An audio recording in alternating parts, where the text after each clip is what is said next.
Today, I'm going to discuss a way of studying lectures which will make things faster for you, more efficient, and more enjoyable. I'm hoping that after this, you'll rethink the days of simply just making a 1 hour lecture a 3 hour process and just pausing and writing notes and pausing and writing notes and making it really tedious. And now, hopefully, you can make the whole process a bit more streamlined and enjoyable and increase your attention. So it's all about coming up with a strategy to get you learning more quickly, and in a way that's more enjoyable. And we'll use the AI to help out as well. So when we're thinking about how we break down a lecture, there's going to be three stages: what we do before the lecture, what we do during the lecture, and what we do after the lecture. Now, often unis and schools will assign pre-reading, but to be honest, it is a giant waste of time a lot of the time because it's just textbook reading and it's actually even more boring than the lecture itself. But I still think there's value in doing a brief period of learning before you do the lecture. And that's really just to get a frame which from which you can then build on the information. So I've talked about layering in the past, but this is about identifying what layer you're at. So let's take a topic which we'll focus on today. And let's say I'm getting a lecture on Formula One by Toto. All right. And so before I watch Toto's lecture on Formula One, I want to know sort of what I already know about it and just get the basics right. So, any definitions are probably going to be worth just searching up before and making sure you understand them.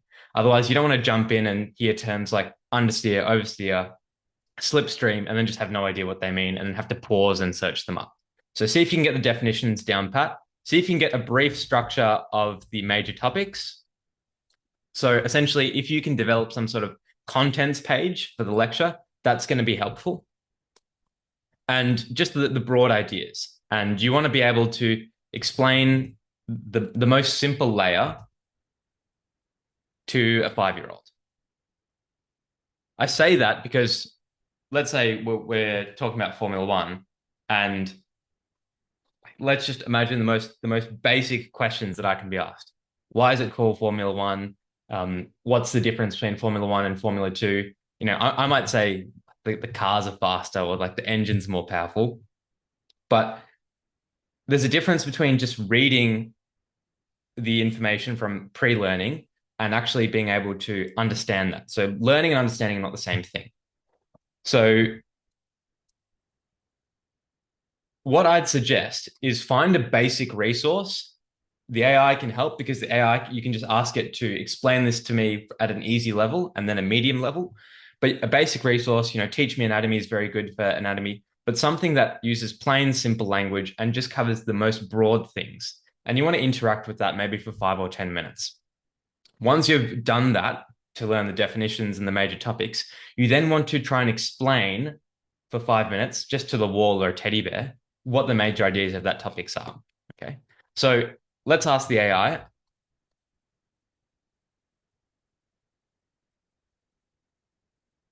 Okay, so imagine you're giving me a lecture on Formula One. Briefly, what are the key topics and definitions I need to be aware of? And you can put in any topic on this. You can put in, dementia. You can put in business law, whatever you like.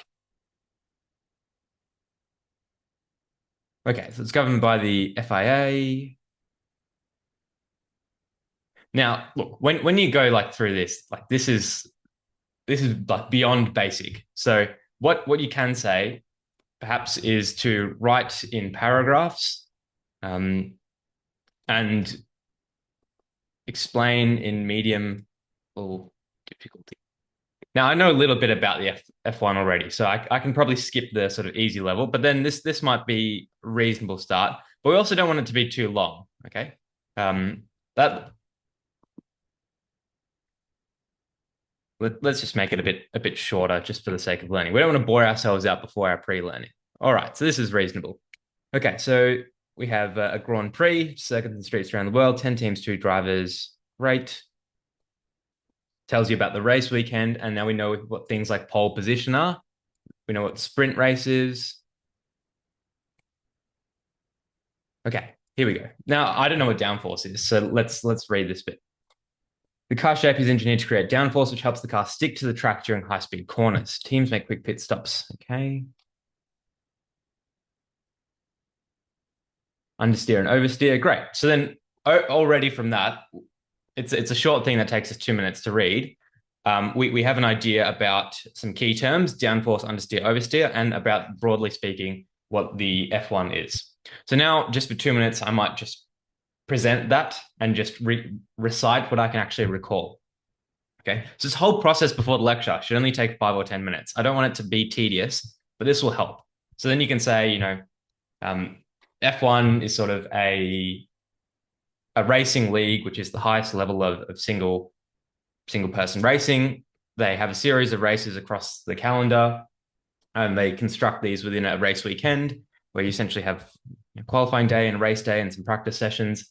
Then some key terms are downforce, which is when the shape of the car is engineered to create more grip on the circuit during high-speed corners. And we have oversteer, where the car turns too much, and understeer, where the car doesn't turn enough. All right. Now I have a broad idea of those. You could ask the AI to sort of further elaborate on the definitions of downforce, oversteer, and understeer, because they were briefly mentioned but not significantly mentioned. And so then you can simply read that. It's three or four paragraphs is not going to take you long to do, and that will help. It'll prevent you from pausing things in the lecture. So ideally, what we want to do is we want to minimize pauses and try and watch it to its completion. We want to minimize note taking. I think this is counterintuitive. I think ideally, just remember, when you take notes in a lecture, it's passive because the lecturer is speaking and you're just writing. Ideally, what you do is get through the lecture. Then after it's done, you then put the lecture away and then you write down everything that you can remember. What you can do is before you've done the lecture, you can basically, from the key topics, create some questions. So basically create a pre-made note template with toggles. So for example, what you could do is before the lecture, you can say, create me 10 prompts based on this Formula One lecture that I can design my notes around. And then you have these pre-made essentially before you go into the lecture. And then after the lecture, you can then use these as your toggles and fill them in as you go through. Okay. So then I've got essentially my notes and I can say, what's the definition of, downforce, oversteer, understeer, and then watch the lecture and then essentially try and fill in all those categories. Now, if you think there's something that the lecture addresses that the AI hasn't come up with, just write that question down. If the lecture talks about the history of Formula One champions, I can simply write down history of Formula One champions. So rather than write notes, it's about writing questions or toggles that you can use later for active recall. Now, I personally speed up my lectures to 2 times speed, but that's dependent person by person. The rationale, I try and speed it up so I can have more time later to do active recall. It makes me concentrate better and I find it a bit more engaging, but that's something to experiment with. I reckon if you've never experimented with speeding up, just try, going from 1 to 1.25 and see if it makes a difference. And then, gradually go up and see.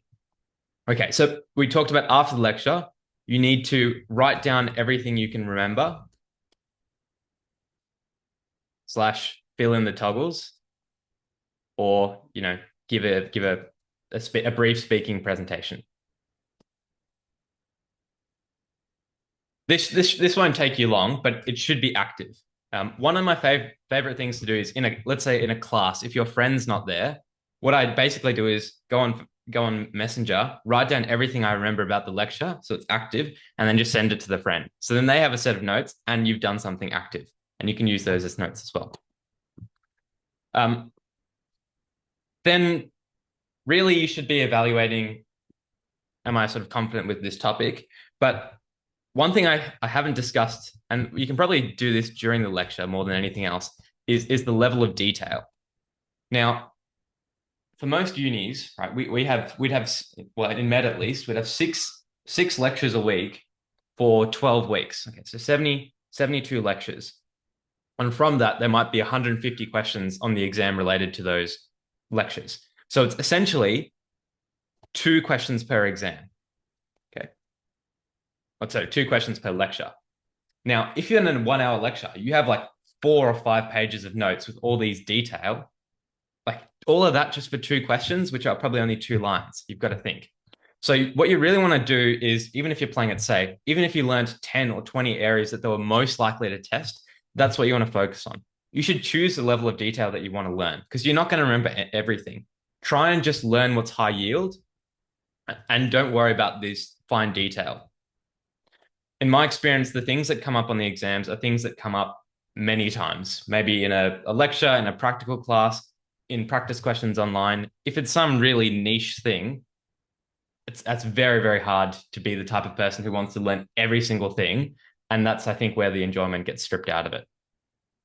So I'm hoping if you follow this framework, you can make a 1 hour lecture actually 1 hour. Number one, by doing 5 to 10 minutes of pre-learning to get a sense of a broad overview of the topic, essentially a contents page to pre-design your toggles using AI and to get the definitions down pat. So you won't have to search things up as you go. You still can, but we're minimizing that. So 5 to 10 minutes of pre-learning. Then if you watch your lecture on 2 times speed, you can make a 60-minute lecture into 30 minutes. And look, with pauses, maybe that stretches out to 35 or 40 minutes. And post-lecture, maybe you give yourself 5 to 10 minutes just to write down everything you can remember. And the things that you're still uncertain of, do some small further research and then ask the AI for help. So if a lecture is normally taking, a 1 hour lecture is normally taking you 2 to 3 hours, hopefully these are some ideas to get you down to 1 hour, and you're doing extra things because you have a pre-learning and post-learning. It's all active and your notes are already made as you go. Let me know if you have any questions about this process. You can use the AI to make your notes entirely, and maybe you could have the AI writing speech to text, and literally at the end of the topic, it just makes your notes for you. But I'm hoping you just have a critical mind with your study habits and you're thinking, how can I make it active, fast, efficient, and enjoyable? Hopefully this was helpful. Let me know if you have any thoughts, and I'll see you guys next time.